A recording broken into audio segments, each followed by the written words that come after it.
Everyone's in the lobby. I'm admitting.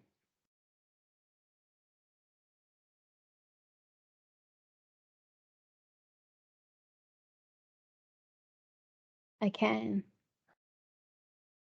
Kia ora, everyone. So sorry, we were just having some technical issues. I'll just submit everyone from the lobby, so we've got everyone in. Won't be a second.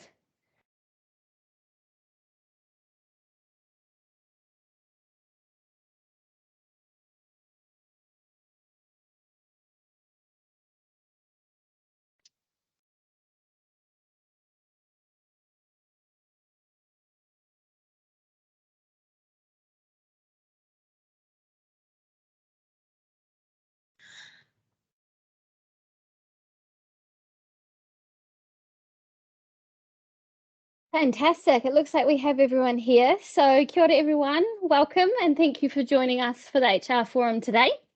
We're really lucky that we've got both Darren and Kelly here with us. So I will introduce you to them very shortly. I think what's important, what we're here to talk about today is the fact that we keep hearing these phrases of being in a candidate-driven market or talent shortages, the Great Resignation. And while these aren't new challenges, there's no doubt that the challenges are not going away anytime soon. And it's becoming increasingly difficult to source and attract the candidates, let alone the best candidates in the market that we're all looking for. We know that from talent boards, there's been a 68% plunge in applications, which is absolutely huge. We know from MB they're estimating we could see up to about 125,000 people actually leave and go away, citizens immigrating over the next year as well. So with these stats, there's no surprise that we find ourselves in the current situation that we're in. And I think it's really important that we need to act now and make a talent strategy a sort of key priority, I guess, in terms of protecting our business from talent shortages, both for now and in the future as well, because I don't think the problem is going to go away anytime soon, which I'm sure you'd all agree. So today we're really lucky to have both Kelly and Darren join us and share their views and experiences as well. And before we share the topics of today, I'll just introduce Kelly first. So Kelly is the GM of HR Anderson Lloyd. I'm sure you all know Anderson Lloyd well. They've got a team of around 150 across Dunedin, Queenstown, Christchurch and Auckland. And they're currently experiencing sort of consistent growth in a sector that's has been relatively static as well. So to continue to meet obviously their growth aspirations, they really need the right talent in the business. So welcome, Kelly. Thank you for joining us. Kia ora. And Darren Evans. So Darren is the CE at Calder Stewart. Calder Stewart's a national leader in industrial and commercial property and construction services throughout New Zealand. I think they're a team of 400 plus strong at the moment. And we definitely know that it's a difficult to find and retain talent in that market as well, Darren. So thanks for joining us. Oh, thanks for the opportunity. Great to have a chance to connect. Awesome. So today, obviously, we're going to hear from both Kelly and Darren around sort of, I guess, their talent concerns of what's happening at the moment, what they're doing to manage the risk around talent, and I guess from a strategic level as well to mitigate those risks. And we'll also look at what needs to potentially be changed at an industry or regulations level. Perfect. So Kelly, I'm going to hand over to you first, if that's okay, to give us your thoughts. Yeah, okay. So I've been pondering this, I suppose, because for law firms, if anybody online is from a law firm, we've actually been in a bit of a war for talent for quite a number of years. So I've been with the firm for 15, and recruitment of talent has always been kind of a top priority for us. COVID and all the implications across the globe at the moment has escalated that. And I think, I suppose our challenges are still that we have a large exodus of intermediate lawyers going overseas. It's quite a common practice for us. So how do we manage that? Another kind of issue for the firm is our regions. So how do we get talented people into those regions?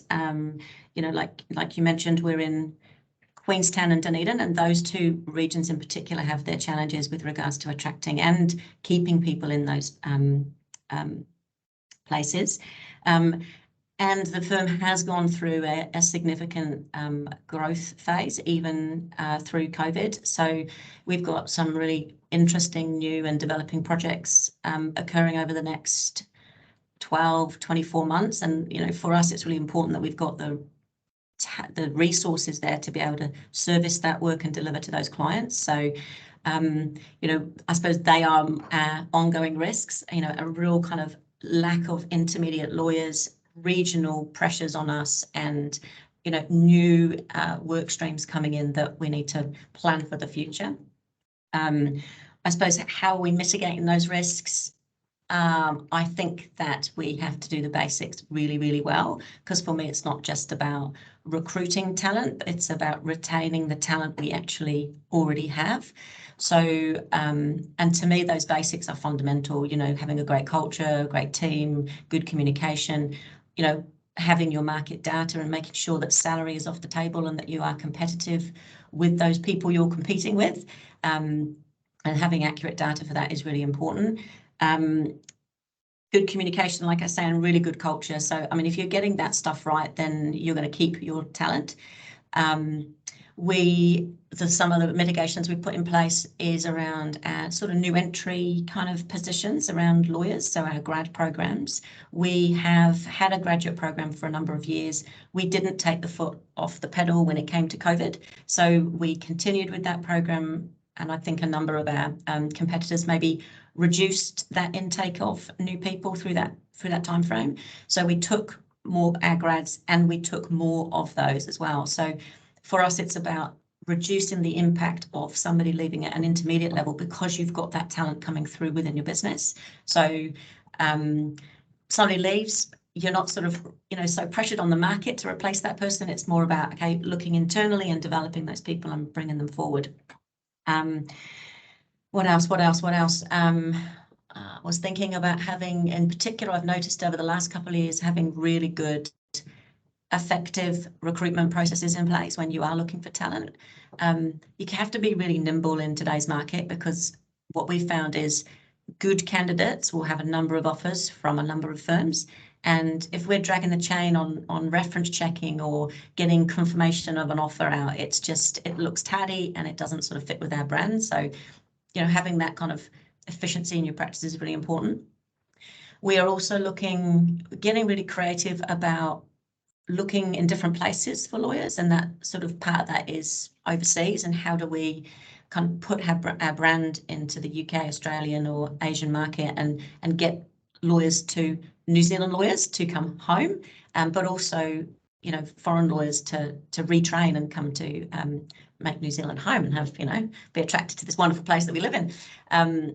And I think the other thing I was thinking about is one of the things that I've been doing over the last few years is keeping HR and the challenges that I see, and the opportunities and the potential to be proactive in that space around the board table. So I present to the board regularly. We talk about the challenges. They're invested in that process, and therefore we're carrying a lot more capacity than we might otherwise do, which is an investment from business, clearly, because of increased salaries. So I think that's kind of the things that we're doing, which we can have a chat about. And then with regards to the challenges or changes that we probably need to see that would help us, one is just the overall conversation of low salaries in New Zealand, and how do you compete when you've got a UK firm offering significantly more, double sometimes, than what we're paying over here. And the other challenge for us is New Zealand Law Society and the steps that foreign lawyers have to jump through to become qualified. So it can take anybody up to 2 years to requalify as a New Zealand lawyer, even if they've been practicing as a partnership level in a UK firm for 15, 20 years. They have to jump through the same hoops as somebody that's been in practice for 2. So that's my spiel, I suppose. And that's a challenge in itself, isn't it? It really is. How are you going in terms of, because I have heard of quite a number of lawyers, I guess, going now that the borders are open and heading off on their OEs. Is there anything that you guys have done in particular to try and entice them back to you when they do return from an OE? been thinking and talking and had a couple of conversations with staff who are currently going, and sort of putting in a sort of a retention type package around those and saying to them, well, look, go and have your OE. Will you go for less amount of time if we pay for your flights or give you some sort of incentive to come back earlier? Short-term trips, it's manageable. Long-term, it's not. If they're going for a year, it's really hard to keep that role open, or if it's longer. I think for me, it pulls back to our culture. We've got a really good success rate in if somebody's coming back to New Zealand after their OA, we've got a lot of examples of them rejoining the firm. So they might rejoin in a different location, maybe in a different team, but we've got some really good success rates. Most of the time, they will call us and say, hey, I'm back. And most of the time that call happens prior to them coming back. So that's not new for us because it's been a challenge for years. The biggest challenge for us is the double impact of that. So we normally see, and we're used to having to manage people leaving at that sort of 3-year level. We've got the pending doom and gloom of not only the current young people wanting to go overseas and do their OE, but the people who didn't do it, and therefore we might have a compounded sort of impact of that. So but if you've got a great culture, I reckon good people, if you treat them well, they go off and do their OE, which is something that we really encourage them to do anyway, that then when they come back, the first call they should make is to us. And I'm pretty proud of the fact that that happens more often than not. Yeah, fantastic. And you're right, the culture is so important. That's what's going to bring people back to you time and time again, even if it is in your different locations and things as well. Absolutely. Brilliant. Well, thank you for sharing, Kelly. I appreciate it. Darren, over to you. Keen to hear your insights as well. Well, yeah, we're quite a different business from the legal profession. We're a bunch of what I call tribal nomads that travel around the country and put up big sheds, and so we've got the same key driver. We need great people, and we need to retain their knowledge and skills to grow our business. But that's in short supply, and one of the things that we need to really worry about is retaining that knowledge, because unlike the law, we don't write our knowledge down. We pass it from people to person, and we form tribes to put up buildings, and we split those tribes up and send them to a new project. So the retention of our people to pass that knowledge through and to build new projects and build new teams is really critical. And it takes a long time to accumulate that knowledge, and we're very poor at transferring it. So the retention of very much of our middle managers, which are our project leaders here at Keyrail on a Waltham project today, is really critical to our business. And that's one of the biggest concerns I have at the moment, is retaining those people. But they're our senior leaders of tomorrow, but they're the people that get out there and make things happen. They grow the organisation, they put the projects up, they work with our customers. But they've got between the 10 to 15 year, 5 to probably 15 year knowledge suite, which means they're hugely instrumental in delivering real outcomes, adding value and growing the business. So that's one of the most critical talent concerns I've got at the moment, is retaining those people. And then it's really, we do have a major source of construction is immigration, particularly at the operational, the doer level. We simply haven't ever trained enough in New Zealand, so we do require migrant labour. But that needs to be onboarded and upskilled, and particularly around the safety and the way we do things to make sure they are effective. So one of my other big concerns is how do we bring our new joiners up to the level of being a contributing, productive team member in the shortest possible time we can. So, addressing that is absolutely key. And then probably we're going through that period, our senior leaders have been battling COVID and the challenges of COVID for over 2.5 years. So that fatigue amongst your senior leadership is really starting to build, because they've been leading people through a storm for a very long time. And in construction, the storm's got a fair way to go, because we're being rocked by inflation, material shortages, labour shortages, all at the same time. There's never probably been a more challenging time to be in business. So that senior leadership group, they're a challenge to retain too, because they're burning out. And so how do we re-energise and get people through what's become an ultra marathon of tested leadership, to actually get them to the other side and through for another probably 18 to 24 months until the world starts to calm again and things are more predictable. So, as a CEO, that means, you've got to try and do something, even if you've got to keep trying things. So, what do we do to manage these risks around talent? So we've got a few initiatives underway, and one of the things you've got to do is lead from the front as a CEO. So the first thing is, make sure we're talking to our people about their short, medium, and long-term career plan. That they've actually got a long-term purpose, both within the business and outside the business. So one of the things I'm starting to do is what I call a 3 horizons career pathway, which is saying what's happening in the next 18 months, which is the 70% of your effort is growing and developing your current strengths, 20% on the medium term, which is really 18 months to 5 years, and then what's happening in the long term, 5 to 10, and what do we need to do to enable you to grow? And that may be growing you beyond your current role or the role within the organisation, because we all know leadership roles, the organisation has to grow. There's only so many, but if we take that holistic approach to growing the whole person, even if they step out like some Kelly staff and do a secondment or an overseas, then we can actually say, well, that middle period of your growth might actually be overseas, or it might be somewhere else, but we want you to boomerang back and be part of the team in the long term. So really take a view of developing our people holistically as a person, not just an employee for a period of time. The other thing is really around, we run a leadership development program. One of the biggest things that our employees have always asked, they want to be developed as leaders. And as a very flat structure with 450 people and probably up to 50 project tribes working at a time, the need for leadership at the front line has never been greater. So we've run a senior leadership and a middle and a frontline leadership program. We did 74 people through this year. We'll be looking to put another 40. And that brings our people together to not only learn the skills of leading self, leading change, and leading teams, it teaches them how to work on actually affecting change within a business. So it connects them to not only a purpose of upskilling themselves, but working on real business projects which they can influence the growth and trajectory of the group and learn for our benefit as an organisation, but for them to practice their leadership skills. And that's been a huge aspect of us retaining in an industry which churns over people like, those project nomads. And the other thing about that is, there's a lot pulling your people out of your organisation. There's lots of things that are going to pull them out, but what keeps them in? And one of the big things we have found is actually it's peer-to-peer connections which keep people in. So we put a big focus through the leadership program. Yesterday I was speaking at our QS conference. We now have an annual conference. We get all the QSs right from up and down the country together and give them 2 days to connect with their peers, to swap stories, to teach and educate. But the biggest thing we get there is that peer-to-peer connection across the business between people at different levels. That creates that teamwork. People often in the army, they fight for their colleagues next to them. They don't fight for king and country. It's for the people, and actually making them join and be part of a team.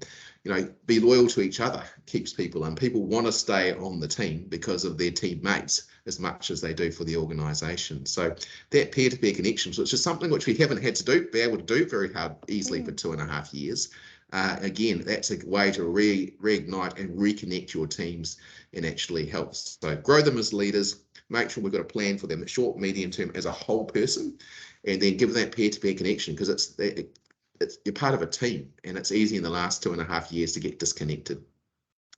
So at a strategic level, what can we do to mitigate, as well as those things we're doing, but to keep people engaged? Well, we have our own Facebook app called CSHQ, so we're regularly communicating out to all staff, all 450, because the only thing which is in common with a bunch of builders is one of these, and they get on at their lunchtime, their smoko, and they get on that.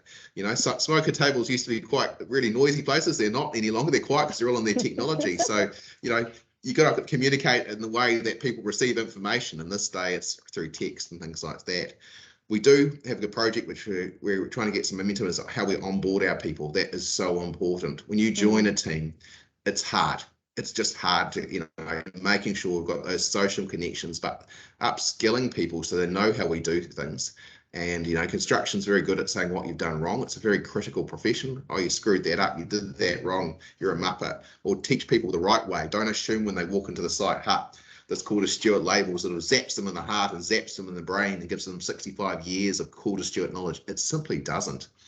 And, we've still got to solve that. We haven't broken it. Our churn is still that 12 to 18 month person who doesn't become part of the tribe. They move on and try another tribe. And, that's hugely inefficient because minimum of 18 months to really get someone to be a high performing contributor. So, got to keep communicating, onboarding. And really, there's a lot of role for boards here. They need to, because they sit over between the CEO and the board around the setting of strategy. There's a huge need for boards to step up, in my view, and to really step out what's the organisational purpose on the other side of the storm, what's the medium long term. And some boards are doing that well, and some boards are just sitting back and saying, well, the storm will wait till the storm passes. You should never wait till the storm passes, because otherwise people will be fatigued at the end and they might decide it's time for a cruise in a sunnier climate. And the reality is, what is on the other side, and stepping up and painting that picture of, what's the new world once all this chaos settles down, what's it going to look like, and why should you stay and be part of it? That's going to be a critical thing from the board table right down to the front line, as articulate what that vision is going to be. How are we going to deal with the questions of flexible working? How are we going to work it when for example, many of our guys and girls can't work flexibly. They have to be there putting the nails in. There's not an opportunity, but we've got office teams which can do that flexibly. So how do we resolve that equity decision? How do we onboard people and make sure we train people well in this new environment of flexible working? And so that's a big challenge for an organisation like ours to resolve. I've got no magic bullet. Sometimes you just got to try, experiment, reiterate, evolve. And if you then step back to what's the wider regulatory and industry challenges. Construction has got a lot of challenges ahead of it. The first is the environment. It does need to settle. Rapid change in costs hasn't occurred for 30 years. So you've got a whole generation of people that don't know how to deal with inflation. It's a fundamental change in the way you operate and the way you contract. So accordingly, you've got a huge amount of red ink for the next period of probably 1 to 2 years as costs have escalated, but prices remain fixed. So there's a lot of pain going around the industry, and that will continue. So that's really around customers understanding that and being prepared to risk share. And that means, again, our project teams will have an easier job. There'll be less confrontation, there'll be less aggression. There's a lot of conflict in the construction industry, mainly because the dollar values are high and the margins are slim. So the price of failure is often a threat to the existence of the business itself. So, as the construction market evolves, that will help, and that will cascade down all the way to the way our employees experience their jobs and the joy they get from their jobs and the purpose they get from their jobs. Migration, unfortunately, will be a key part, because New Zealand simply does not have enough people to deal with the infrastructure build and that needs to occur to help New Zealand build the future that it wants to achieve. So migration is part of it. And so businesses like ours, have struggled in that respect. We need to get much better around diversity and inclusion. It's something that as an industry, despite it becoming diversity by migration, we haven't done well. We need to find new ways of keeping our people working over their whole career, because if you stay on the tools, actually at 55 or 60, you physically may not be able to work. So how do we help those people stay in our industry but do a different role that enables them to continue to add value and all their knowledge, even though they physically may not be able to do these things? Because for many of the guys who start at 20, they're going to be working to 70. And so how do we work with them? So, and last but not least, as a nation, keeping that safety focus will be critical. We're bringing a whole lot of new people into our country and into our industry. How do we keep them safe and well, mentally and physically, while they're at work? Particularly when English is not their first language, how do we sort of onboard those people and create a very productive way of working in the future? So, we don't in construction have many assets. People think you do. You've got maybe a crane and a digger. Our greatest asset is actually our people, because it is people and their IP about building things. We don't make iPhones, we assemble buildings, and assembly is a skill set, and keeping those skills and that talent is critical to the future. So that's, yes, a snapshot from the construction worldview. It's fascinating. Thank you for sharing. And I will, you'll see a question and answer we tab at the top there. So if you've got any questions for Darren or Kelly, please post them in there. I did have a question, Darren. It was more around what you mentioned in the beginning in terms of retention and being able to retain that knowledge, which is incredibly important. And I know we talk a lot about sort of exit interviews and finding out why people are leaving an organisation. But I'm keen to hear from you as to how you've retained people and why people have chosen to stay, because I have no doubt that some of your team are being approached by others in the industry, quite often for roles and things. What's keeping them? What's meaning that they're actually going to stay with you from the feedback you've had? Look, so people will stay for a number of reasons. They'll stay if they've got a purpose they're contributing to. They contribute to change and growth of the organisation. They'll stay if they feel they're financially fairly rewarded for the work they've done. So, you've got to actually recognise and try and pay a market salary. That doesn't stop when you get a major Australian contract arrive in town and they go around and offer people $50,000 more. You can't deal with that. That is something, because then your whole workforce you'll become unsuccessful in your own channel of work. We do retention bonuses to end of projects, because the loss of a team member during a project, their IP, has a huge impact on how the project has goes in terms of quality, in terms of knowledge, but also on the team itself. So you bring together a project team. If they stay to the end of the project, it goes well. If you have to change them mid-project, the impact on the project success is huge. Yeah. And the other thing is trying to encourage our leaders to spend time with their people. People value when leaders spend time talking about them, investing in their growth and development, and interest in what they do, and then transferring their knowledge. People stay when they grow. People leave when they feel there's no growth ahead of them, or they're not being treated fairly, which usually comes down to an issue of money. Yeah, absolutely. Thank you.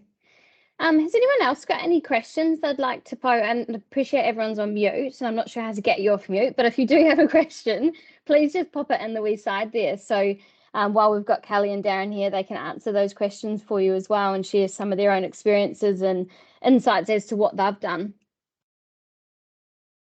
Yeah, it's interesting, Darren, because we probably have such different industries, but really when you listen to what you have to say, I can hear so many similarities in what we're doing. It's all about keeping and developing people and having all those kind of programs in place and having good communication and good relationships. And then if you've got all that if you've got that in place and people are happy, then you're going to have a better prospect through this uncertain time. And I do think that if you've treated your staff really well during COVID, I think this is where we're going to start to see some people floating away or staying, because if you have treated people well during the last couple of years, your retention of those people will just speak in their retention. So that's what we're finding anyway. They were really happy in how we treated them and through that process. So I don't know how you found that, Darren. I would say that we treated and supported people, particularly our site teams. We gave them probably over the 2 lockdowns, between 9 and 12 weeks leave on full pay. Yeah. I'd actually have to say I was pretty disappointed then through this Omicron phase and things like that, and the way people dealt with sickness and things like that, they actually had quite short memories. Really? Gosh. Yeah. And that was disappointing. I'd say the organisation invested a lot, but once we got to that, then this next phase, the hand was out at a same time when the safety net of sick leave had been doubled from 5 to 10 days. So I'd say we certainly, and the churn, it used to follow about a quarter after one of the lockdowns. So when people felt safe again, so tough one. On that one, I don't think the initial lockdown. Yes, we did care packs and things like that when Omicron hit.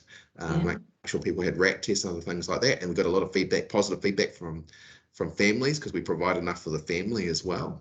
But on the financial side of things, I would say, I don't think we saw that as much. Yeah. Do you think our salaries keeping up in the construction sector, or is there kind of challenges with competitors in that space? There's always poaching going on, right? And because of the desperation of once you've won a project, you have a finite period of time to deliver that, and so people will get very, very desperate. So there has been some level of cranking. We probably haven't lost as many for that as I thought we could. Because that has, but it's definitely a factor, and the inflationary impact, particularly in the lower levels, of keeping those rates going up. So I think the inflationary impact on wages will probably be at its zenith next March and April, because it's always when you come out of an inflationary period where you really get, the average is 4.1 at March this year, but as the quarters roll by, it will really be March 23 with the big difference. And mortgage rates will have gone. Effectively, people have seen the doubling of mortgage rates and they'll be paying it, not seeing it coming. So. Yeah. Also, I was curious when you talked about the leadership program, which is great, because even at that sort of frontline level, how are you managing getting people onto those programs as well as keeping your projects running if you're running quite lean on people because there's all this stuff going on? I mean, do you do it at the sites or do they go off site? And no, we always we had to, because of COVID, do one blended learning, but we bring them together because they are verbal communicators, many of our frontline and leaders, and so what they have adapted over Teams, the middle managers in particular did that well over Teams, but the connections they build from the interpersonal is huge. We did some blended learning over Teams, but the return is less versus, and so we do 6 days, and the deal is, to the leaders, we put our senior leaders through first, and said, well, here the deal is, if you send your people, you've got to make them free. And they've leaned in and for each other, and we run 2 blocks, so the foreman and the project manager are never off at the same time. Yeah. I see we've got a question here. Going off. Yeah. Sustainability. We do have a question. So one of the questions was, how do you manage the cost of living across diverse regions for attracting talent? I can answer that a little bit, I suppose. We do market matching for our salaries with EY for our lawyers and with strategic pay for our support staff. And so over the last, we always check on regional differences with strategic pay just to kind of see what the general market is doing. But in the last couple of years, our REM points have been quite similar at up to a certain level of experience. So it doesn't matter whether you live in Auckland, Dunedin, Queenstown or Christchurch, up to a certain level you'll be paid the same. So those regional differences aren't there. And we find that because there's different reasons for, there's more talent in Auckland, less talent in Dunedin. There's different reasons for wanting to go to Queenstown and the higher cost of purchasing homes and things like that. So each location seems to have their challenges, but we found that we just have to pay them the same. What was the full question? Sorry, Libby. No, that's okay. How do you manage the cost of living across diverse regions for attracting talent? So yeah. So it's not actually having salary as the reason or part of the discussion. So get that off the table and then have a conversation about everything else that they will see if they come and work for AL. Yeah, so I think you just have to take it off the table, be competitive, get your data. Sounds like Darren's doing the same. And I don't know if you guys pay any different across regions, but we're finding that's less and less of a thing. I agree with you, Kelly. It's the differences are actually shrinking between regions. There's always an Auckland premium for us, and that might be, but it's probably only 10%. It's probably not as much as the cost of living might actually be. But the regional differences are declining over time. There's no question about that. But there's still an element, and probably between 10 and 15% premium for those regions. Just we'd say we'd probably do 5%, I think, between Christchurch and Auckland. But between Queenstown, Dunedin, and Christchurch, that's kind of just fallen away. Yeah, the South Island difference is pretty much gone. Yeah. Interesting. Okay, and another question for you, Darren. Do you think the industry has an industry-wide leadership role to play to develop local talent for construction, or will we continue to be reliant on migration? The answer is both. That there will be, the industry definitely has a role to keep taking on apprentices, and we are. We are way more successful in recruiting in apprentices the further south we go for some reason. The ability to recruit local apprentices in Auckland is near non-existent, and we can do it in Waikato, we can do it in the regions, but it's very difficult in Auckland. So the migrant workers are a key part of the needing to do it. The other thing is they actually have a whole lot of skills which take many years to develop. Particularly with a structural steel fabrication factory, we can't find people locally who want to actually take that up as a profession. So there is definitely, the answer is to do both. The industry if the industry was more constant in its workflow and they've got set construction sector accords to say, well, that's what should happen, and government has a huge role in that, and they're starting to be good customers, they haven't always been, then that will help develop the workforce. So it's probably a dual approach, because, and also our apprentices are the first ones who like to go off for their OE, which you can kind of understand, but where the migrants are out coming here for their OE or permanent settlement. So you've got to do both. Brilliant.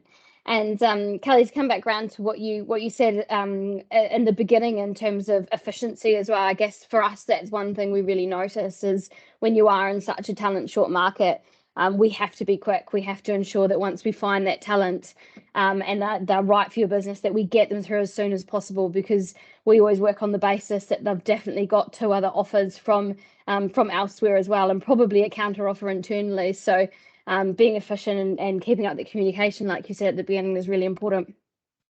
Absolutely. Yeah, we found that critical. I mean, we've always had quite quick processes anyway, but it just seems to have got a lot more intense. You know, before you'd have a few weeks to kind of think about something, whereas now it's like the next day it's like, what's happening next? It's like, oh gosh, we've only just met. So yeah, and also, you know, we've got certain criteria we've got to meet for staff vetting now with AML implications and things like that. So, you know, there are a lot more hoops to jump through when bringing staff on. But yeah, you've just got to be really streamlined and have the resources internally to be able to do that. Absolutely. Yeah. Fantastic. Well, thank you, Kelly. Thank you, Darren. Thank you so much for taking the time to talk with us today. I know it's been fascinating for me, and I'm sure everyone else has enjoyed it. And thank you to our forum for joining us. I will let you all go now and enjoy some lunch, but have a fantastic day, and I'm sure we'll see you all next time. Great. Nice to meet you all. Nice to meet you all. Thanks for your time. Bye. Cheers. Bye.